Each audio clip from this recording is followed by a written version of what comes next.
New York, meet the newest Barbie, who has dark skin, the muscular thighs of an athlete and a hijab. The doll, modeled after Olympic fencer Ibtihaj Muhammad, was revealed on Monday evening at the Glamour Women of the Year Awards in New York. Ibtihaj, who was the first American athlete to compete in the Olympics in a hijab, won a bronze medal in the team saber event in Rio de Janeiro last year.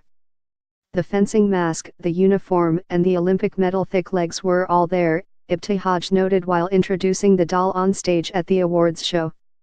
And for the first time in Barbie's existence since the 1950s, there was a white head scarf tucked tightly around the doll's face, with not a wisp of fake hair in view.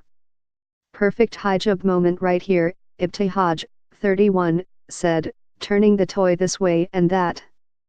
In an interview on Tuesday, she recalled how important it was for her to play with dolls as a child, even as she was pursuing sports, and envision myself in places where society told me I did not belong. She said that having a doll modeled on a strong Muslim woman was revolutionary, particularly at a time when some of the national discourse is fraught with bigotry. "There is so much focus on Muslim women in hijab and oppression and being docile," she said. "This is flipping this entire bigoted narrative on its head." The hijab-wearing Barbie is part of the Shiro line of dolls from Mattel that is based on inspirational women who are breaking social barriers, including Misty Copeland, who was the first African-American female principal dancer with the American Ballet Theatre, and plus-sized fashion model Ashley Graham. Introducing the toy at a women's awards show highlighted Ibtihaj's status as an accomplished athlete and the role that Barbies have played in the formative years of American girls. There was a range of reactions to the new doll online, and Ibtihaj said she had braced herself for a backlash. "As a public figure who is Muslim, I am very accustomed to trolling, that is a part of my life," she said. "But it is still very shocking to me to read the very negative comments about dolls. We are still in a moment where we are unearthing this bigoted America that we all hoped and prayed did not exist."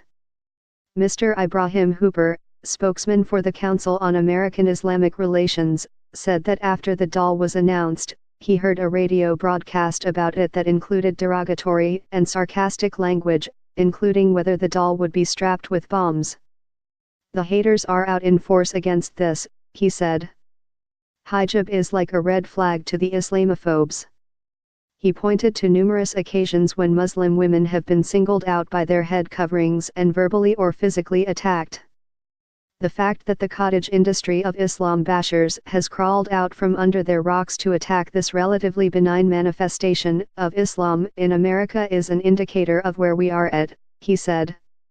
Ms. Michelle Didenai, a Mattel spokesman, said on Tuesday that the doll was inspired by the company's push to include a more diverse array of skin color, professions, and body types in the Barbie line. "Barbie the icon has created a lot of conversation around women and women's roles in the world, and she has really swung with the times," she said.